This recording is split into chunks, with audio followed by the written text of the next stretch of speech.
You're listening to Civic Media. You can tune into any of our live shows on any radio station across the state with the Civic Media app. Find us in your phone's app store and listen anytime, anywhere. Good morning and welcome to Matt Nair on Air. Jane Matt Nair, Greg Bach, Calvin Butenoff coming to you live from our home at Radio Park in Racine. You can always join us, call or text. The number is the same at 855-752-4842.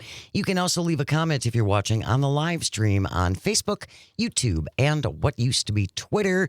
Before we get to our next guest, I just wanted to share this quickly. This just broke on Twitter, talking about last night's election results. Mike Johnson, Speaker of the House, said this about 30 minutes ago about the elections last night. Quote, I don't think the loss last night was any reflection about Republicans at all. I think people are frustrated and angry as we are. I am, the president is, and we express that in different ways. Imagine unquote. having that ability to just absolutely... I want to borrow some of whatever that is. Yeah, that is amazing. I'm lacking there, but anyway, We are delighted to be joined by our next guest. He's the president of the Wisconsin Farmers Union. Darren Von Ruden is here. Good morning, Darren. How you doing? Oh. Darren is unable to hear us, apparently. Yeah, I don't think Darren can hear us. I think not. We're going to work on getting that taken care of. Darren, can you hear us? Thumbs up. All right, we're going to have him call in. But yeah, he's going to be joining us to talk about all things going on in the farming world and specifically about things like China. We're going to talk about China. We're going to be talking about the shutdown, and how this is affecting Wisconsin farmers.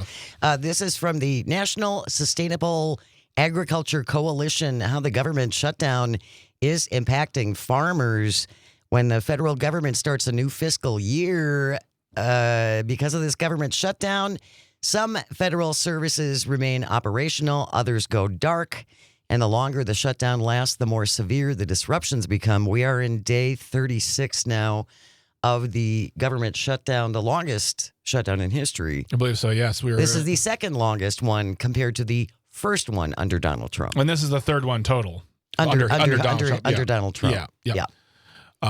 We're still working on getting Darren Von Ruden on the show to get us to call, but we will be talking to him about that, about the fact that this is not going to be very good this has not been very good for the farmers, which are already having a hard time as it is, as far as the farm bill goes, as far as the fact that we now have a bailout on the way. But right now we are joined by Darren Von Ruden. Darren, thank you so much for calling in. Appreciate you. Yep, thanks, Greg. Good to see you, Jane. Sorry. No worries. I screw up your name on a weekly basis. Did I call him Darren? I pretty much misname you all the time, so you can call me Frank. I don't care, Darren. It doesn't matter. No, let's talk about the government shutdown, which is, again, in day 36 now, and what this is doing particularly to farmers, because you're the head of the Wisconsin Farmers Union. You hear from folks just like you. What are you hearing? Yeah, well, it's been a lot of frustration. Number one, looking at the time of year it's happening, it's harvest season. Farmers that have FSA loans or need insurance dollars to cover issues, crop losses, things like that.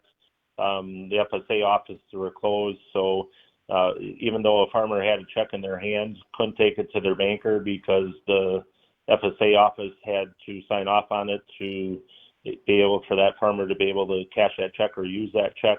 That has changed in the last week, 10 days here. Now they did open up offices to be able to get that process done. So that's helped farmers. But certainly there was 3 weeks there that farmers were really uncertain if they were going to be able to harvest their crop, number one, but take care of their finances that they need to on a monthly basis. And the other big issue that we're hearing too is looking at the healthcare issues. What's going on there with rural community hospitals. Telehealth is something that a lot of farmers like to use, and it means not having to spend that hour on the road to an appointment and the hour back home. If that can happen, that's great. and that's beyond farmers too. There's a lot of senior citizens that would like to be able to use that no longer can use it. Certainly, the real big issue right now is the tariffs and how those are affecting folks. And with the shutdown, that information isn't always available neither. So what does tomorrow's markets look like versus next week's market? And, a real frustration out there of just not being able to get information when we need it. I can't even imagine how difficult it is. But, farmers are a business like so many other businesses. You can't plan. You cannot plan ahead with the situations that we have right now. And with the tariffs going up and down, and there's deals and there's no deals. And I can't even imagine how frustrating it is. And I would also imagine, Darren, that some of the frustration is kind of spread evenly across the board for Democrats and Republicans. Yeah, we're certainly starting to hear some more of that now, and especially since the introduction of the Argentinian beef and the president saying that he's going to quadruple that. I've heard more beef farmers speak up in the last 3 weeks than I've heard in the 9 months that he's been in office, and really frustrated that the market did what it did when there's an introduction like that. It fell.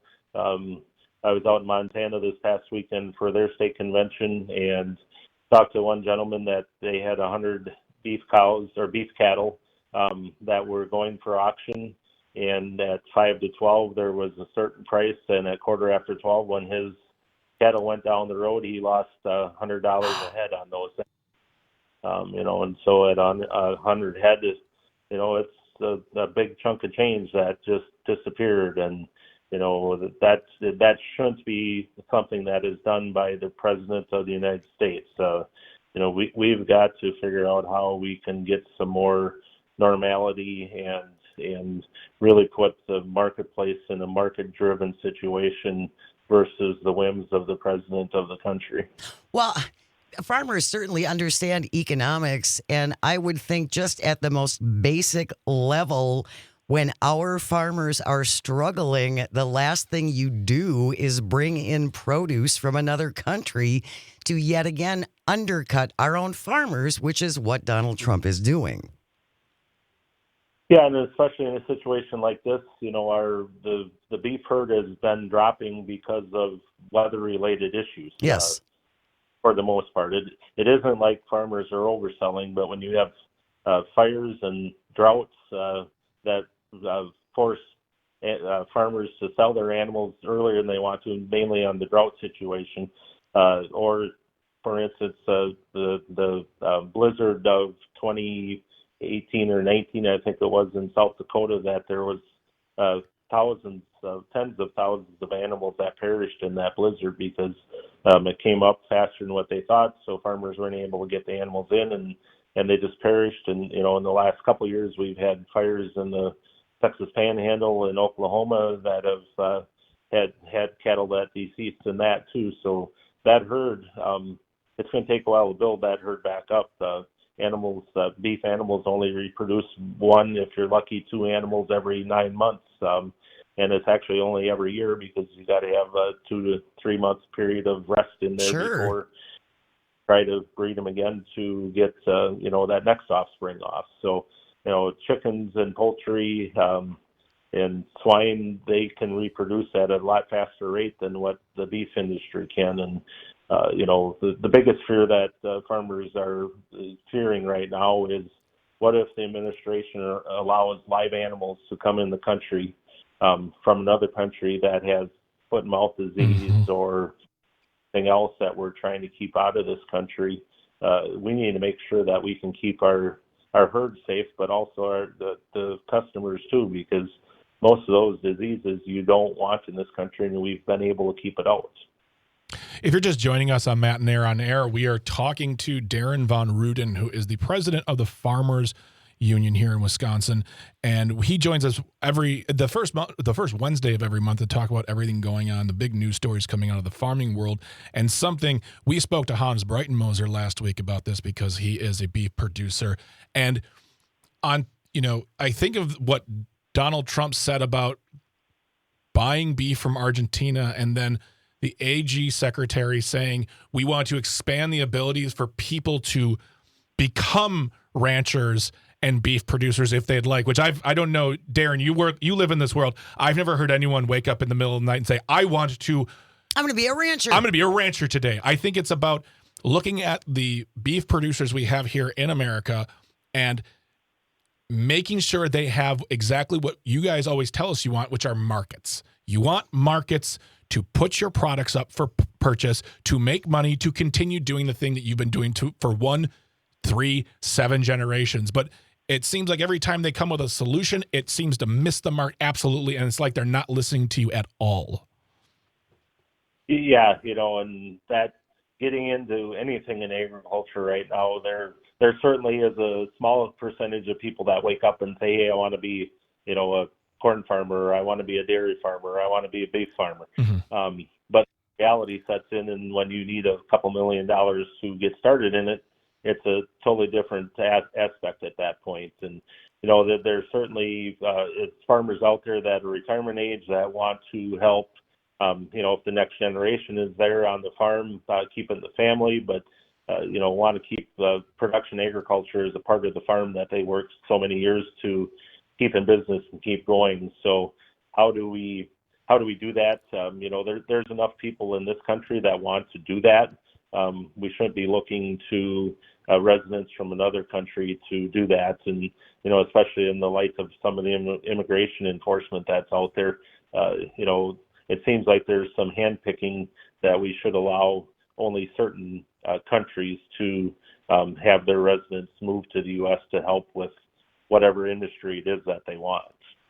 Yeah, they do seem to be they're being a little bit selective. 7,500 South Africans. That's one number that I saw that we're going to welcome in 7,500 South Africans, but nobody else. And the whole thing about the fires and the floods and the blizzard and all of that, I would also think that farmers, first and foremost, understand that climate change is a thing. Mm. Yeah, and especially because we deal with it on a regular basis. On our farm, since 2006, we've had 4 major floods, probably 500-year floods, not 100-year floods. They were 500-year floods because of the damage that they did. And, looking at how do we correct that problem, we need to make sure that we're doing what we can as farmers. And there's certainly a lot of farmers that want to do that. And we're seeing a lot of that with the cover crops that are being planted right now, trying to do different practices that are better for agriculture and the environments. The biggest issue right now that we're facing is really the concentration that's happening in agriculture, because when you concentrate, it's not good. We're going to continue our conversation with Darren Von Ruden, the president of the Wisconsin Farmers Union. Stay with us. You are listening to Matt Nair on Air. This is the Civic Media Radio Network. Stay close. You're listening to Civic Media. Stay up to date on the latest news and information for your local community and Wisconsin by signing up for our free email newsletter. Visit civicmedia.us/email to get started. Good morning. Welcome back to Matt Nair on Air. Jane Matt Nair, Greg Bach, Dr. Slide on the board, coming to you from our studio at Radio Park in Racine. You can join us, call or text at 855-752-4842. Leave a comment if you're watching on the live stream on Facebook, YouTube, and what used to be Twitter. We are talking with our guest, the president of the Wisconsin Farmers Union, Darren Von Ruden, is here. Darren, I wanted to talk a little bit about China and soybeans, and President Trump did meet with Xi Jinping and said, we have a deal. Do we have a deal? What do you know about the deal? The bigger question is the volume quantity that is out there. They've promised to purchase 12.5 million metric tons in November and December here now. which is good that they're buying that. But in 2022 or 2023, they purchased just about 27 million metric tons. So that volume is a third of what it is. It sounds like going forward for the next 3 years, they're going to be purchasing 25 million metric tons, but that's still well short of that 27.5 million metric tons. And looking at that process too, population in China continues to grow, so there should be a bigger market for American soybeans. But in reality, we're going to have less of that market because of that volume that has been agreed upon. And again, this seems. Oh, go on, Darren. No, I think that was just an echo. Oh, okay. And it also seems like the fact that they're buying this amount is because the president actually met with the president of China too. For a while, there was no problem with China buying nothing from us with regard to soybeans, and now they've brokered this quote unquote deal.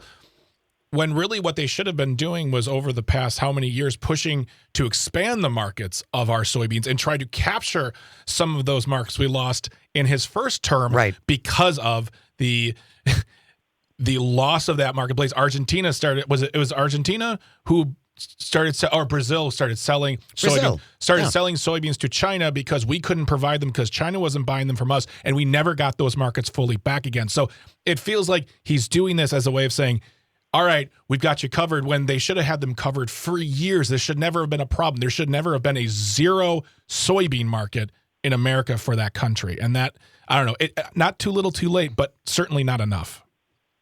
Well, and I think there's more and more farmers are saying a little bit too late on this too, because we know that we've lost that market.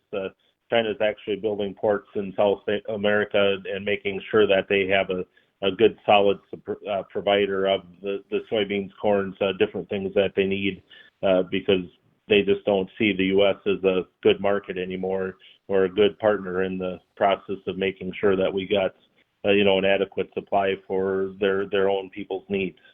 And isn't that a problem with a lot of these things, Darren, is that our trade partners now are leery of dealing with us because we have such a capricious person in the Oval Office who can change his mind from one day to the next. So I can understand why other countries are like, yeah, I don't know if I really want to deal with those guys. They don't seem to be very consistent. Yeah, and we're hearing that from different trade delegations that have been traveling and doing what they normally do on a yearly basis around the world, that the partners aren't as willing to have some of the discussions that they used to have. Now, if you've got a really strong relationship and the tariffs are, small enough, those partners are probably going to continue working together.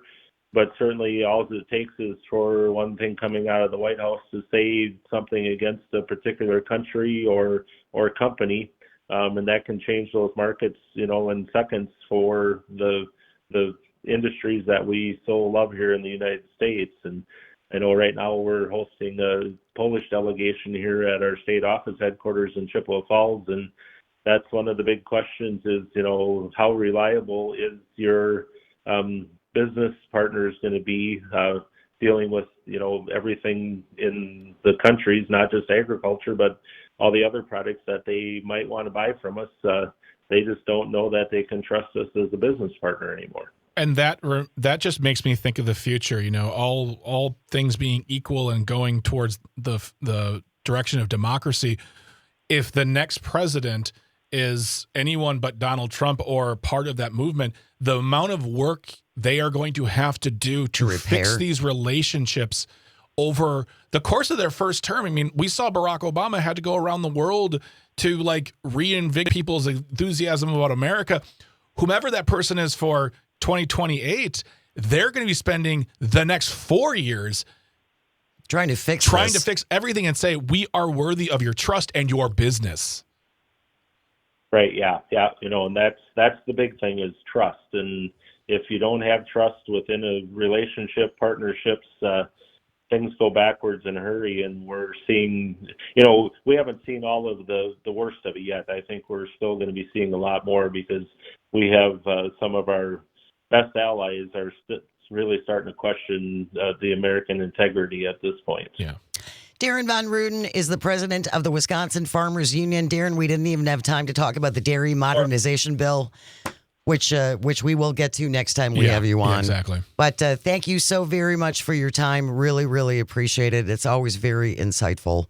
Darren Von Ruden, again, our guest this morning. News is coming up next, and then when we return, a little audio sorbet and the invention of the flux capacitor. You're listening to Matt Nair on Air. This is the Civic Media Radio Network. Good morning. Welcome back to Matt Nair on Air. Jane Matt Nair, Greg Bach. Sweet Cal B on the board, coming to you from our studio at Radio Park in Racine. You can always join us, call or text at 855-752-4842, or leave a comment if you're watching on the live stream on Facebook, YouTube, and what used to be Twitter. Coming up in just a little bit, around 10:53, we will wrap up the show as we always do with This Shouldn't Be a Thing. Today it is the Clone Zone edition. I'm not happy. I know you're not. It should not be. It should really not be a thing. It really shouldn't be. So we'll have that coming up in just a little bit. Right now, though, this is the portion of the show that we call Audio Sorbet, where we take a breath, get away from the news, talk about sillier things. I was surfing around last night trying to find something to watch, and what came up but the classic Back to the Future. Saw that in the theaters. I did too. I saw it 3 times in the theater. Wow, really? Yeah. And I did not realize until I watched the movie last night that the flux capacitor invented by Dr. Emmett Brown was invented on this date in 1955. That's amazing. Isn't it, though? That's 70 years. It's a long time. We have a clip from that classic movie, Back to the Future. Calvin, can you play that clip, please? 1.21 gigawatts. Great Scott! It is still such a great movie. It's so very fun. It is. When it comes to time traveling movies, it is so much fun. And it's one of those films where, and luckily the gentleman who co-wrote it, Bob Gale, I believe his name is, has stated as long as he is alive, there will never be a 4th movie. Good. Because this is we don't need that. We don't need the further adventures of the McFlys. We don't need this. It's perfectly encapsulated in 3 movies. Yes. And let it live in our memory and in our hearts forever. Don't think we need it, therefore make it, therefore disappoint us. Yeah, exactly. And to kind of piggyback along with this, this is really pretty cool, and we'll include this in the show notes so you can look at it. But Drew Struzan painted the iconic posters for Back to the Future and Indiana Jones. He just passed away recently at the age of 78. He painted these. And not just those movies. Right. He did a whole bunch of them. All the Back to the Future movies. Yep. He did Blade Runner, Goonies, Indiana Jones, Hook with Robin Williams, Harry Potter, hand painted these posters. And when you look at them, they are really, really beautiful. But I guess the assumption was just that these were all computer generated. Which forgive me for not knowing this, but I couldn't imagine that in the 70s and 80s at least, they had the that kind of technology. I'm looking at his filmartgallery.com page where you can find some of these posters, and these are originals, and they are expensive. Pricey. Yeah, there's one here for $3,600 for a Revenge of the Jedi, which you might be saying to yourself, isn't it Return of the Jedi, Greg? And that's where I'll say, obviously you don't know the lore of the 3rd film. Thank you very much. Excuse me. But you scroll through this, and if you know these movies, you remember these posters being up at the movie theater. Yes. And these are like frameable quality paintings. They're beautiful. They're gorgeous. Yeah. And not all of them are hits. No, a lot of them were hits. A lot of them were hits, but what I like is that it wasn't about being the it guy. Like, I will only do these posters. There's Police Academy, which, say what you will about the movie, the poster looks amazing. There was another one. There was another one here that I don't know if it was incredibly popular, but the posters are fantastic. Oh, the Muppet movie one. Oh, that one's great. But yeah, it brings back all these memories. And I saw Back to the Future 3 times, and I don't know how to ask the questions per se, but like when you see these posters, what do they invoke in you? What do they bring up for you? Going to the movies, paying your $3, $5, my God. Back in the day to see these films and they like hanging on your walls in your bedrooms. And think about how the importance of these posters in selling the movie. Mm-hmm. Yes. That really makes a big difference. Yeah. Yeah. And some of these, I mean, you look at these posters, they also tell portions of the story. You're looking at the Goonies poster. You look at all the Star Wars posters. They all have their own stories to tell within them. And he was absolutely beloved in this industry.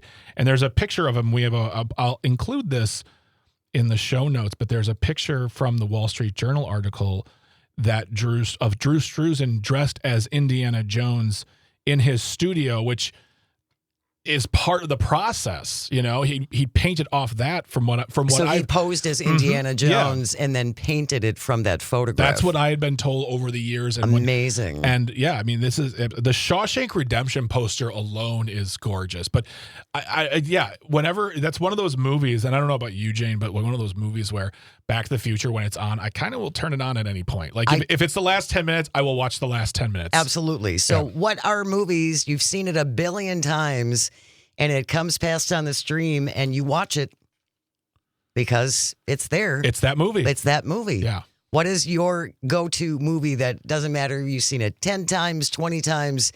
If it's on, I'm going to watch it. 855-752-4842. 855-75-CIVIC, talking about movies on today's audio sorbet.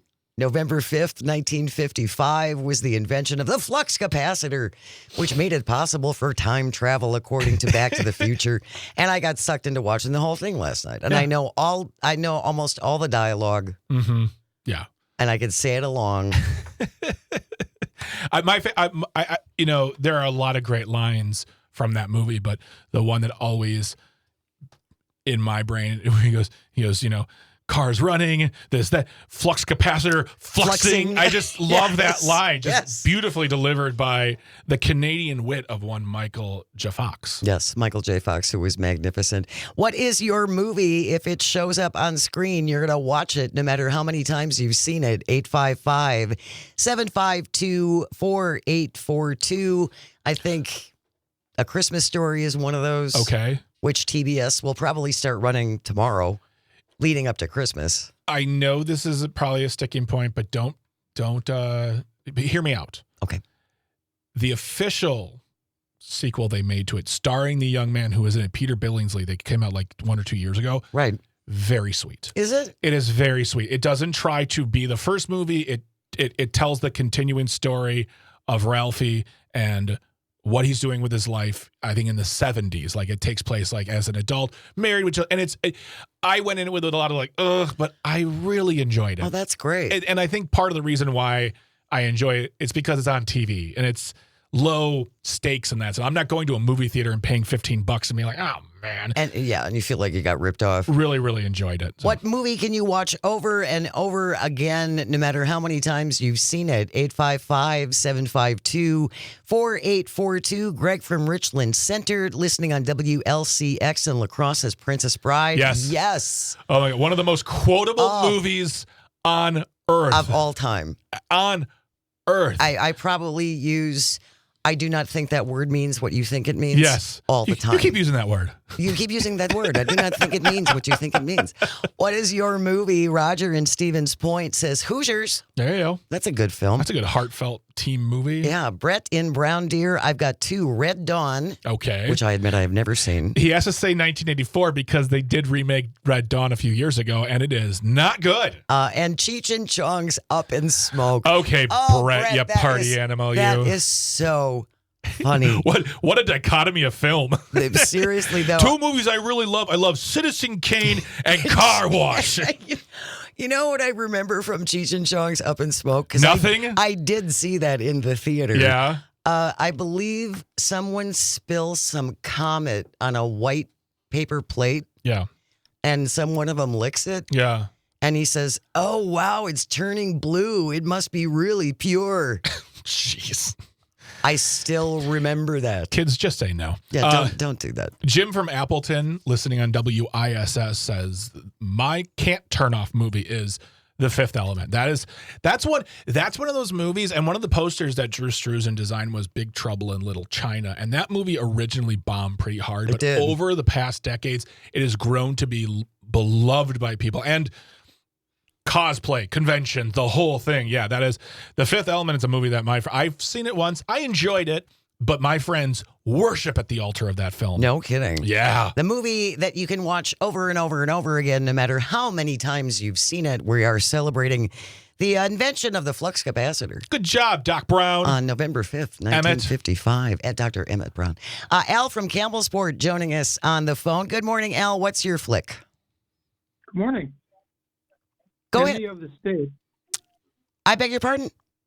Enemy of the State. Enemy of the State. Okay. Will Smith, Gene Hackman. Yeah. Thanks, Al. Yeah, that's espionage film. That's from like the mid '90s. That was a good big film. movie. Yeah. Jay in Eau Claire, listening in WCFW. It has to be the movie Big with Tom Hanks. My baseball team was called the Dukes. I love that line so much. Playing the piano. Oh my gosh, the big piano. Liz from Saukville. There are so many movies. When Harry Met Sally, love that movie. Yeah. I just like the vignettes of the couples throughout that film. Yeah. I think those are some of the best parts of that whole movie. I liked when Ted Lasso paid tribute to that too in one of their episodes where it was like rom-com based and they had a couple interviewing how they met and they're at the match, and it's so wonderful. Yeah, it's really, really great. Movies you watch over and over again, no matter how many times you've seen it. Sean in Madison, listening on WAUK. American Movie. It was the best. That is if you look that up, that's very, very much Milwaukee. It's about two filmmakers. Yeah. That's the guy that I'm thinking of. Yes, it's exactly the guy you're thinking of, and it's like a documentary about a guy making a movie. Right. And they are, well, I believe Mike has passed away, but Mark is still around. Yeah, and Mark. he is still a guy you see around the city of Milwaukee. And every time it happens, it's that guy. It's that guy. It's the guy from American Movie. Yeah. Movies we watch over and over again, no matter how many times we've seen them. Ronnie in Horicon says Popeye with Robin Williams. Okay. Wow. That's where you and I differ, Ronnie. I watched that movie recently, and I'm like, this is a fever dream. This movie is. It is insanity. Different things for different Find folks. truth in different places, I guess. Terry in Waukesha, listening on WAUK. Monty Python and the Holy Grail. Yeah. Yes. Can I tell you this? Take a little side trip here. Sure. This is how. Well, I mean, I knew I loved my wife. I still do to this very moment. I do. But we were out of town on a trip, and we had kind of had enough of the day. We were tired, and she says, "Do you just want to go back to the hotel and watch Monty Python and the Holy Grail?" I'm like, "I love you so much. You are my soulmate. You're my soulmate. I will do anything for you." That's another movie that I will reference every once in a while. I pass gas in your general direction. So many good movies. Richard, you get the last word from Waukesha on the phone. Good morning, Richard. You got to make it quick, though. Thanks for joining us. I can't think of the guy's name, but it's called I'm Nobody. It's kind of a John Wick kind of thing. Oh, Nobody. It's called Nobody. It's Bob Odenkirk. It's a lot of action. It's pretty good, I think. Yeah, excellent. That's Richard. a very fun film. Definitely in that 2020 milieu of older gentlemen wronged. I will kill everyone. And PJ actually getting the last word on the live stream. Blazing Saddles. There you go. Mel Brooks forever. Love that movie. Thank you, everybody. All right, when we return, we're going to wrap it up as we always do with This Shouldn't Be a Thing, Clone Zone Edition. Stay close. You're listening to Matt Nair on Air on this Civic Media Radio Network. You're listening to Civic Media. Find the latest news, information, and archives of all your favorite shows on the Civic Media website, civicmedia.us. Good morning and welcome back to Matt Nair on Air. Jane Matt Nair, Greg Bach Calvitini on the board, coming to you live from our home at Radio Park in Racine, where you can join us. Call or text at 855-752-4842.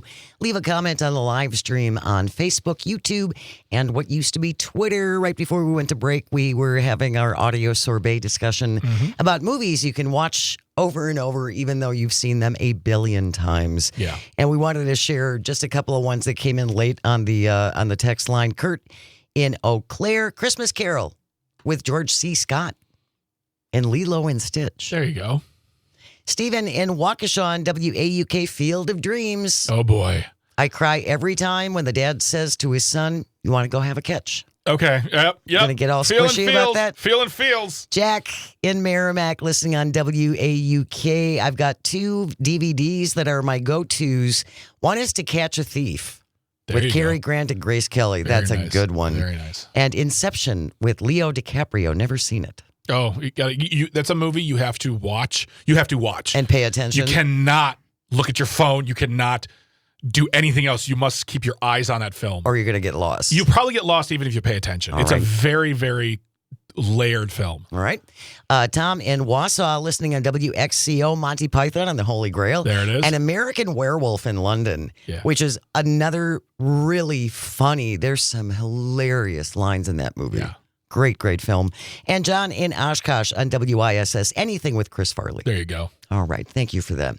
Coming up tomorrow, it's Thursday already. I know. Jim Santel will be here, our friend, colleague, host of Amicus, a law review 9 to 11 on Saturdays across the network. To talk all things legal, Jim Santel joining us tomorrow at 9:30.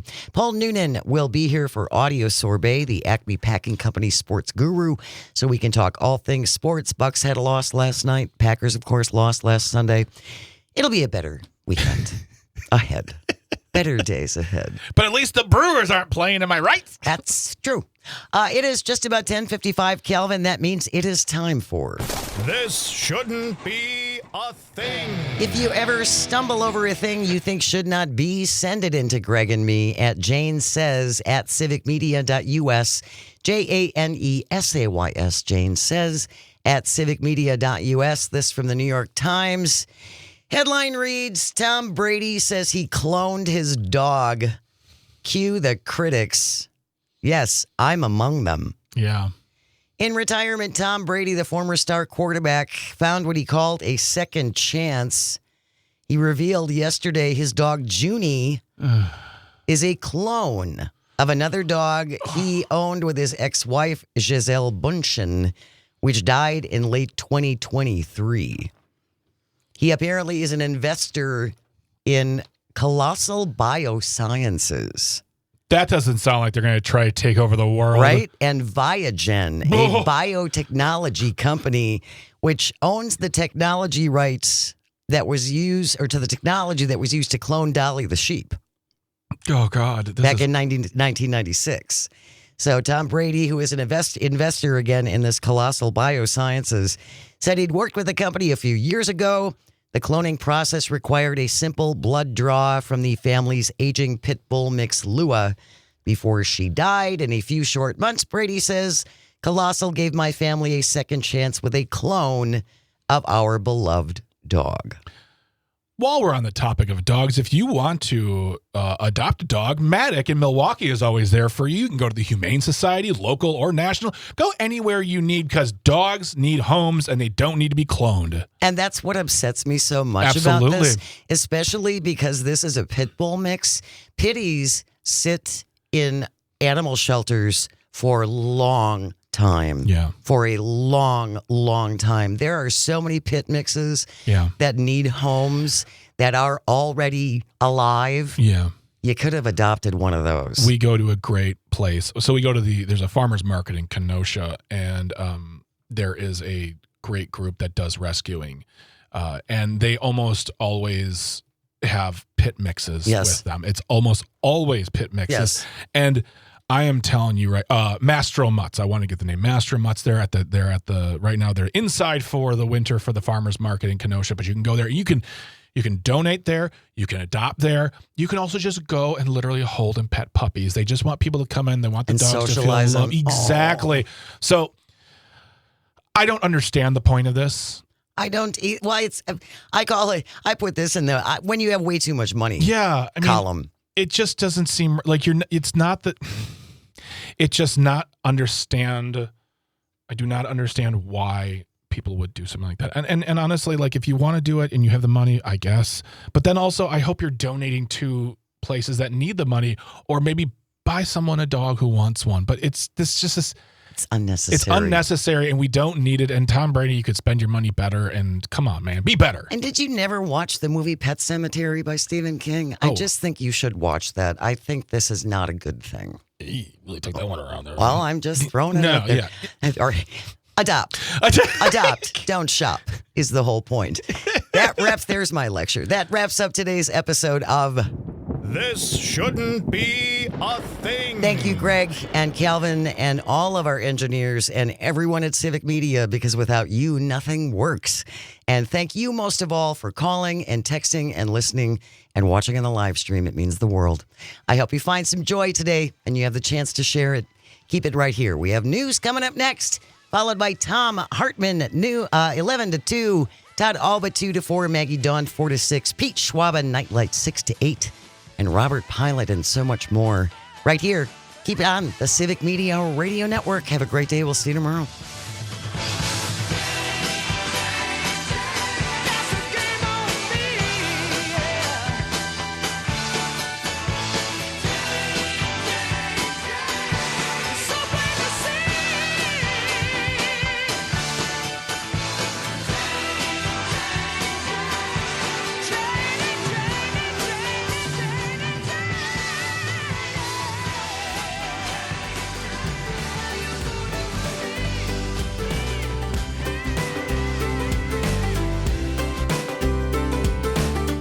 The national news cycle never stops, but it can be hard to find news about your local community. Civic Media is dedicated to providing quality local and state news coverage across Wisconsin. With the Civic Media app, you can get notifications about local stories that matter to you and your community. Find the free Civic Media app in your phone's app store and choose notifications from the menu to tell us what kind of news you want to hear about.